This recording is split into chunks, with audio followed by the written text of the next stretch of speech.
बादशाह अकबर के राजमहल को जाने वाली सड़क पर एक आदमी रोता चिल्लाता जा रहा था। हाय, बकरी मेरे 2 गांव खा गई। सभी लोग आश्चर्यचकित थे कि बकरी 2 गांव कैसे खा सकती है। बढ़ते बढ़ते ये खबर बादशाह अकबर तक पहुंच गई। बादशाह ने उस व्यक्ति को दरबार में बुला भेजा। देखते ही वे पहचान गए कि वह वही किसान है जिसे उन्होंने 2 गांव भेंट के रूप में दिए थे।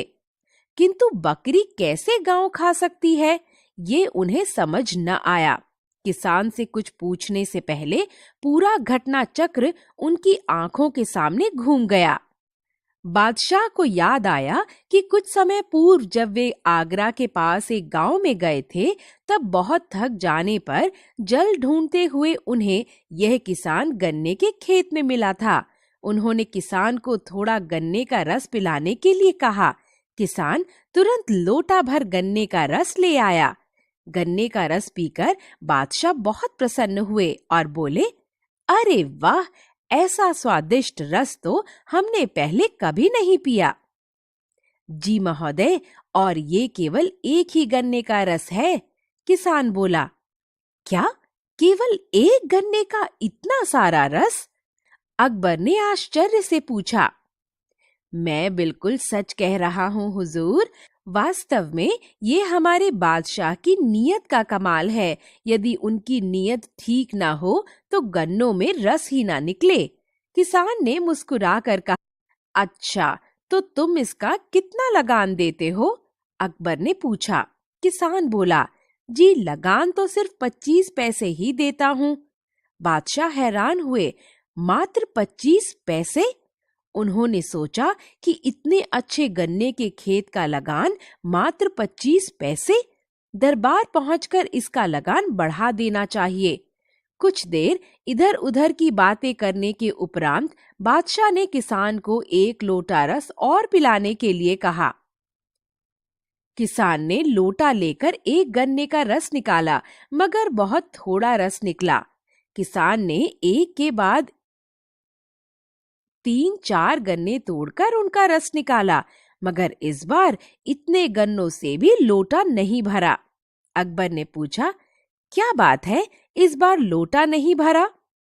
जी हुजूर, लगता है कि अकबर बादशाह की नीयत में कोई खोट आ गया है, किसान ने दुखी मन से कहा। अकबर को लगा जैसे वे आसमान से जमीन पर आ गिरे हों। वे कहने लगे, क्या आदमी की नीयत में फर्क आने से पेड़ पौधों पर भी उसका प्रभाव पड़ता है? जी हुजूर, जहाँ नीयत अच्छी हो वहाँ बरकत होती है, भंडार भरे रहते हैं। लालच और छोटापन आदमी को सुखी नहीं बना सकते, किसान ने उत्तर दिया।